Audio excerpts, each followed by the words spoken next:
Ahoy! It's your old buddy Hambone here, back again with a brand new coupon code from our friends over at Noble Knight Games. This month, the promo code is IndieRPG, and it's good for $5 off orders of $25 or more, either online or in person. That's right, the code is IndieRPG, and it's running from September 14th through October the 5th. Never been a better time than now to pick up some fun new games, or maybe an old game that you had your eye on for a while, for yourself and for your friends and families. So why not go over to nobleknight.com, pop in the promo code IndieRPG, and get $5 off an order of $25 or more from September 14th to October the 5th. IndieRPG is the code from our friends over at Noble Knight Games.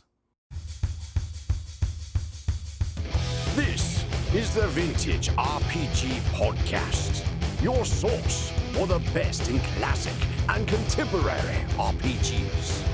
With your hosts, Hambone and Stu.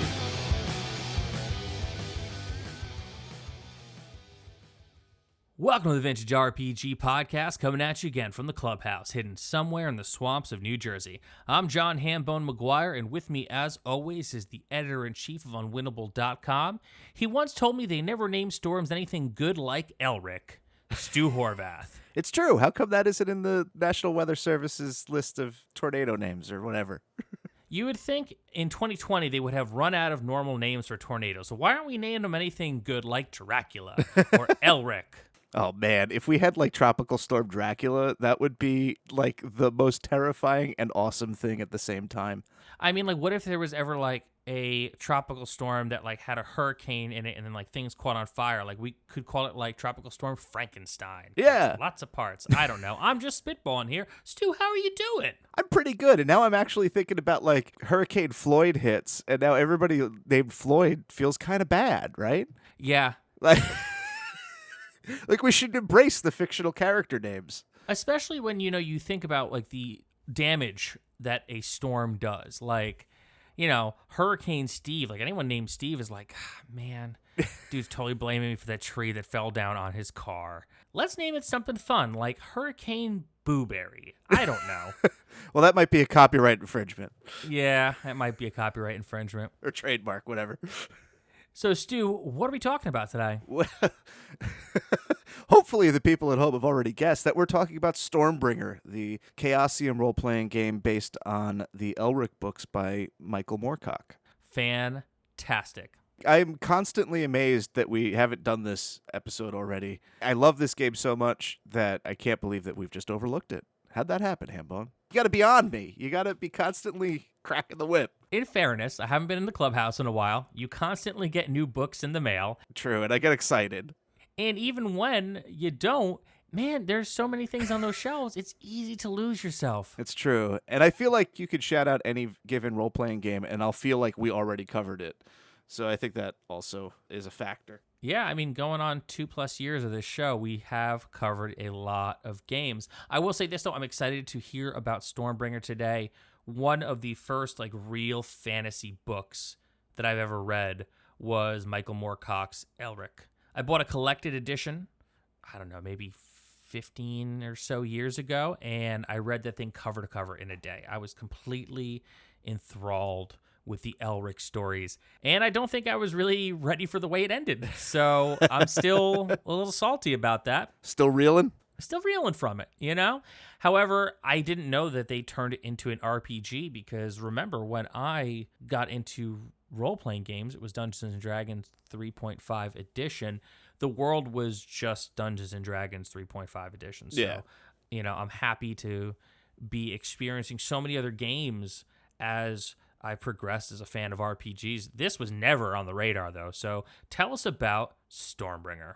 So it's based on the Elric books. Michael Moorcock is one of the primary writers of the new wave of British science fiction and fantasy. A lot of his stuff revolves around this idea of a struggle between law and chaos, which he got from Paul Anderson's novels. And then he expanded upon it. He had this idea that there was a champion in every reality for both sides and that they would inevitably come to crisis. That eternal champion, they're separate individual people, but all of them are also connected across the dimensions. So Elric is but one of many eternal champions. And I bring this up because Chaosium sort of expands the game, but we'll get there. Also, little known fact, this was not Elric's first appearance in an RPG. Yeah, no, he was in the original D&Ds and Demigods. How did I forget to talk about that? That's like classic D&D trivia. Yeah, he was in the 1980 first and second edition of D&Ds and Demigods. And the reason why it was a problem was because Chaosium had the rights to develop a role-playing game around him. So that's why they eventually got pulled. And there you go. Yeah, the more you know. Bing, bing, bing, boo. So Stormbringer comes out in 1981. Like all of the Chaosium games, it's a version of the basic role-playing game system, which is percentile-based, just like Call of Cthulhu, just like RuneQuest, just like Pendragon to a degree.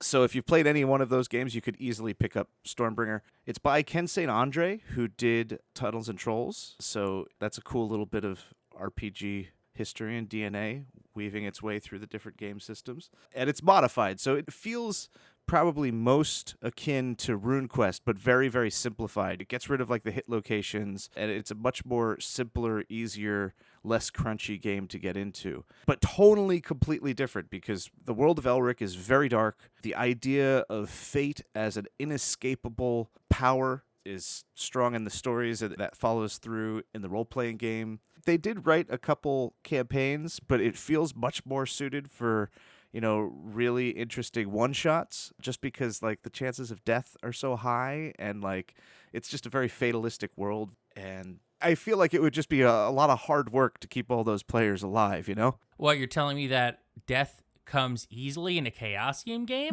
You don't say. Tell me more. The saying about RuneQuest is it wasn't a good RuneQuest session if somebody didn't lose a limb. Feels right. And that's fine, because RuneQuest has magic built into the system that can repair that. You know, you might lose a limb, but you're probably going to carry on with or without it reattached, you know? There are no such systems in Stormbringer. The magic is actually probably the most interesting facet of the game for a couple of reasons. It's a completely custom magic system. It's completely different from Call of Cthulhu or RuneQuest in terms of approach. Basically, the idea is that humans have no affinity for magic naturally, but they can learn how to control magical forces by controlling magical entities, which basically boils down to the entire magic system being about summoning and binding elementals and demons. Well, that's cool. Yeah, so this game came out in 1981. The second edition came out in 85, and the third edition was 87. And then in 1990, there's a fourth edition that revises it a lot, but it's still essentially the same game. And throughout the entire 80s, there was a game out there available in stores in which you explicitly summon and bind demons. But it never gets mentioned in any of like the Moral Panic at the time. You know, it's always D&D. And like, yeah, D&D had those trappings. You could, you know, I guess summon a demon or a devil in Dungeons & Dragons, but that's like a tiny percentage of the magic system in D&D, right? How did that fly under the radar? That's why I think it's interesting. I think that there's a bunch of games out there from the period that openly embrace a much more occult theming that never got picked up because it was nonsense. I think that they didn't care about those other games. They were just going after the one game that was the biggest target, and they were doing it out of a place of ignorance. Because if they were doing it from an informed place, they would know that there were games that they could, you know, attack with a better, more direct argument. Because in Stormbringer, you summon demons. Right, and that being said, I kind of feel like in the Midwest at that time, in a Walden's books, you could get a copy of anything Dungeons & Dragons. Whereas something like a Stormbringer, I'd imagine, would be a little more boutique in a way where it would be in game stores, which most of these parents aren't going into these little game stores or hobby shops. They're shopping at the mall, stopping in, getting a Wetzel's pretzel. Kid comes out of the bookstore. Oh, look at this. I have a Dungeons & Dragons book. And then all hell breaks loose. You're definitely right. I know for a fact that I got my Stormbringer book at a Walden Books, but we're in New Jersey. It's a coastal city. It's close to New York. Chaosium, I think, was definitely much more regional. I think it was easier for them to distribute because they were based in San Francisco on the West Coast. So there's just a greater distribution of their books there. And I'm not sure in general, like I saw Call of Cthulhu books in bookstores, but I never once saw a RuneQuest book ever in the flesh until eBay. Well, how many copies of the Player's Handbook or the Monster Manual have I come across that have Toys R Us stickers still on the covers? Exactly. So there's definitely a certain amount of reach versus just scarcity of the other products. But still, I think it's an interesting little tidbit. But the thing about this magic system is it's so cool. You have to spend time and energy and get on mind-altering substances to summon demons. And they describe it as like there's this idea that there's a million different realities out there. So when you're doing a magical operation, you're basically like looking into all of those realities, looking for the specific type of magical entity that you need that has the power, and then you're pulling it out of that world and jamming it into, some sort of prepared vessel like a sword or a gem or a ring. And then after that point, you could make it do the effect that you want. And that makes it really hard to make magic happen on the fly, because it makes it very ritualistic. Elric can do it, in the books, but there's a huge amount of risk attached to winging it. Yeah, I mean, in Dungeons and Dragons, in fairness, even spells that take longer to prepare and do don't take as long as this. And whoa, let's not bury the lead here, man. So basically, to summon a demon in Stormbringer, you have to take some LSD, put on some Iron Butterfly, and get in a mood. Yeah. And then the next thing you know, while you're waiting for this demon to show up, you're trying to sync up the beginning of The Wizard of Oz and the Dark Side of the Moon, and you're still waiting for this demon to maybe appear, and then that's the only way you can cast Fireball. That's bonkers. Yeah. I mean, you could always ask the demon to do the thing when he's bound in the octagon. You just be like, okay, cast Fireball on that thing, and he'll do it, and then he'll go. But the more effective way is to basically use the summoning as a way to create magical items of specific effects. There's actually, in the rulebook, there's this great illustration by Frank Brunner, comic book artist, who did a lot of interior illustrations of Elric kind of on his knees in a magical circle. There's incense holders wafting up into the air, and the air around him is just all tentacles and psychedelic. It's a perfect encapsulation of what magic is like in Stormbringer. Sounds like a hell of a blacklight poster to me. Yeah, he's in a loincloth. He doesn't look like he's having a good time. He's sort of his arms are raised. It's intense. I mean, it sounds like if the moms that got so angry about D&D in the 80s had actually discovered this first, the ship would have been sunk. Oh, yeah. Because right here, you are not only summoning a demon, you have to take drugs to get to a place where you could summon that demon. Holy crap, man. This is so much worse than D&D, but sounds so much cooler, and I want to play it. And think about it, Elric is the ultimate anti-hero, right? He seems to want to generally be good, but he's bound to his destiny to be a champion of chaos. So, he's in the service of demons. He's manipulated into murdering his wife. In a fit of pique, basically, he destroys his homeland, the Empire of Melniboné. And, it's this great tragedy unfolding in which he's alternately, a pawn of destiny or a jerk, and he's trafficking in black magic. So it's all of these things, and he eventually destroys the world and is completely undone by all of his actions. Yeah, I mean, I can't really see the redeeming, oh, but Mom, you get to be a hero aspect of this, because it's not there. Not present at all.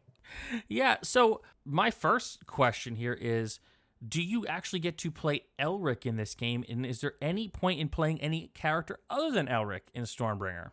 So you're really encouraged to not be Melniboné. There's 2 early adventures in which you encounter Elric on one of his quests, which, I don't know, if you've read the Elric books, that should be a terrifying prospect. Literally everyone around Elric dies. Yeah. His friends, everyone around him is just swallowed up into the black hole of the Stormbringer. I mean, it's not like Drizzt, where you're like, hey, at least if I die, it's a glorious death, and I was with my friends to the end, and we actually made a difference in the world. It's totally not like that in Stormbringer. It's like, yeah, I aligned myself with Elric. Worst decision I ever made. When you take a look at all of the friends that Elric encounters over the course of the novels, you basically break them up into 2 groups, and you feel good about the ones who die horribly, like Count Smiorgan, who gets lit on fire by dragons on his boat, and it's just okay, yeah, he's dead, and he died doing what he loved, I guess. But then everybody who gets drunk by the sword, that's even worse, So you're put in this position where you're wondering did they not get eaten by the sword? Okay, he's dead, but he went out as a human. He wasn't food for a demon sword. Yeah, no, you play humans of different nationalities from the Young Kingdoms. So, like, it encourages you to roll them randomly. So you could be, like, from the Purple Towns, or you could be from Pantang. And you're basically just pawns of fate as well. There's this cosmic conflict that's going on, and you're sort of just riding in the seas of fate, and seeing where they take you. And it's probably going to be to your death. But, hopefully you have fun and kill some stuff. It's super high powered too. I feel like the characters are just powerful. If you take the time to build them right, they could do some serious damage. But then you're put in situations where like that power is like not really useful. So it's an interesting tension. I think people didn't embrace this game to the level of, say, Call of Cthulhu, because I think that people were just like, those Elric books are messed up. Like, I don't want to play that role-playing game because I'm not going to feel like a hero. And you're probably not. You're going to feel like a jerk. You're going to do bad things, and everything's not going to work out right. And that is sort of for a very specific audience. I could totally see that. I think it has the added burden, too, of if you haven't read the books, I think you're just not going to quite get as much out of it in terms of enjoyment. I feel like that's a heavy lift. I could barely get players to read like a one-page, like, this is the world you're in, let alone like being like, can you read all 7 of these books and then we can play? It's like, no, it's never going to happen. Yeah, if you can't get them to read one page with the big font, 7 books is a real ask. Yeah. Now, do you think this suffers in the same way as like a Conan module, where if you're a fan of the character, how do you reconcile having to not play that character, or if other people want to play that character and you do as well? Is it a little less because Elric is in the story? Yes, you are in Elric's world as well, but you're not actually there to play Elric. You're just there to kind of exist and have fun in that sandbox. Yeah, I think that the idea is that the Young Kingdoms are an interesting world to explore on your own. There's not a huge amount of supplemental books, but all of them are good. All of them are pretty high quality, and they give you interesting things to learn about the world of these books. And it makes Elric feel like very secondary to the experience. It's not like a fan fiction where we're playing this to hang out with Elric, because then we'd die. Yeah. It's a bad idea. You know how like when you're a kid and your mom is like, don't hang out with that kid, he's no good, he's a bad boy, and you're all like, nah man, he seems pretty cool, he goes on like rad adventures, I want to go on rad adventures too, and then you end up in the back of a squad car, or worse, dead. Yeah. That's Elric. Yeah. And he looks like a sad boy. He's sensitive, he likes poetry. He seems to be a smart fellow. He doesn't seem terrible. He's very sad. He's sad, He lost his girlfriend. So like he has this aura of stuff that kind of sets you at ease. It's just like, no, Mom, it's okay. He's just sad. His girlfriend broke up with him, and then it's just like, no, he's terrible. He's a horrible person. Yeah, I heard him listen to like the Smiths. Yeah. Elric totally listens to the Smiths. And the Cure and stuff. He's sensitive. He's not a bad boy, Mom. And then you end up in the back of a squad car, or worse, dead. You're on a roof, tripping on LSD. He's waving a sword. Yeah. Shouting at the sky. It's like, Yeah. What happened? How'd we get here? Elric is definitely the kind of guy who's going to peer pressure you into doing drugs. Like, not even peer pressure you. He's just going to be like, are you tripping yet? And you'll be like, what do you mean? He's like, well, that coffee I gave you. It's like, what? Why'd you do that? And then, like, his face melts off. That feels so right after reading those books. Yeah. So I should point this out. There's 4 editions of Stormbringer. They're all basically the same with varying levels of polish. The 81 one is going to feel a little bit less tight compared to the 1990 version. So if you can lay your hands on any of them, though, and you want to play this game, they will work for you. The 5th edition is not Stormbringer. So they did this thing where they released a different system called Elric ! In 1993, and the 5th edition of Stormbringer is actually the 2nd edition of Elric. It's weird. I don't know why they did it, and then they lost the license and it went on to other folks. I've barely played this game, but I've read the books, all of the books. They all have really great art. Frank Brunner does some fantastic stuff for the rulebook. And the rulebook has the Michael Whalen cover that was on Cirith Ungol album cover, where he's like in the ruins and he's holding, this Stormbringer up above his head, and he looks suitably like awesome and tragic. And there's just great art throughout the whole thing. Oh, and the other cool thing is that from Stormbringer, it allowed Chaosium to sort of start playing with Michael Moorcock's idea of the Eternal Champion. So there's a whole box set dedicated to the Hawkmoon books, the Count Brass novels, and that's like a weird post-apocalyptic Earth that has regressed into like a medieval state, but it also has like high technology. They have a setting for that, and they have Rogue Mistress, which is a great campaign for Stormbringer. But it's like you spend some time in the Young Kingdoms, but you also travel the multiverse and encounter other Eternal Champions and get really involved in the struggle between law and chaos. They got to do some fun stuff with that. I think Rogue Mistress gets a little bit of guff because it's fairly on rails, but at the same time you get to like tour of Michael Moorcock's multiverse, so that it's super cool in that regard. But there's a lot of great material. There's great art. There's so much great art. It helps the whole Elric experience come alive. So you should totally read those books. We should do an episode on the Elric books. Why haven't we done that, Hambone? I don't know. I think it just made the list, though, so I gotta write that down. We got an Elric episode coming eventually. Yeah. We did 3 Hearts, 3 Lions. Like, nobody knows that book. Have we not done the Elric books? Seriously. So, Stu, do you have any final thoughts on Stormbringer? If you like Elric, you're going to love Stormbringer, and you're probably not going to have a bunch of friends who are going to play it with you. I mean, that's just the truth of niche role-playing games. Everybody wants to play D&D, and, like, you probably only have one friend who read the Elric book, so it's going to be just you and him. But if you haven't read the Elric books, I definitely recommend you check them out. Yeah, I mean, all of you, if you're listening to this and you haven't read the Elric books, like, what are you doing? Come on, get on that. That's almost as ridiculous as us not having an Elric episode. This is true. And this was also another amazing episode of the Vintage RPG podcast. Stu, where can the people find you? They can find me on Instagram at VintageRPG, posting stuff about Stormbringer and Call of Cthulhu and Chaosium games and role-playing games in general every single day of the week.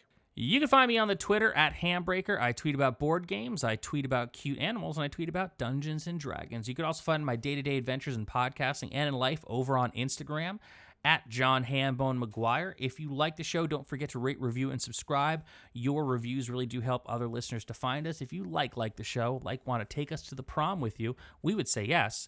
And we also have a Patreon you should check out, patreon.com/vintagerpg. We've got a lot of cool stuff there, including early release episodes, videos. We have a special Discord just for our patrons, and we've got a lot of cool stuff behind the scenes happening that we are sharing with our patrons, and we'd love to share it with you as well. In the meantime, thanks for listening. For Stu Horvath, I'm John Hambone McGuire. May the dice always roll in your favor.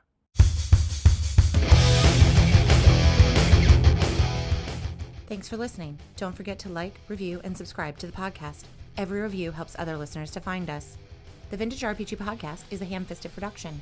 Music by Dega West. Art by Schaefer Brown. If you like the podcast, you should also consider becoming a patron at patreon.com.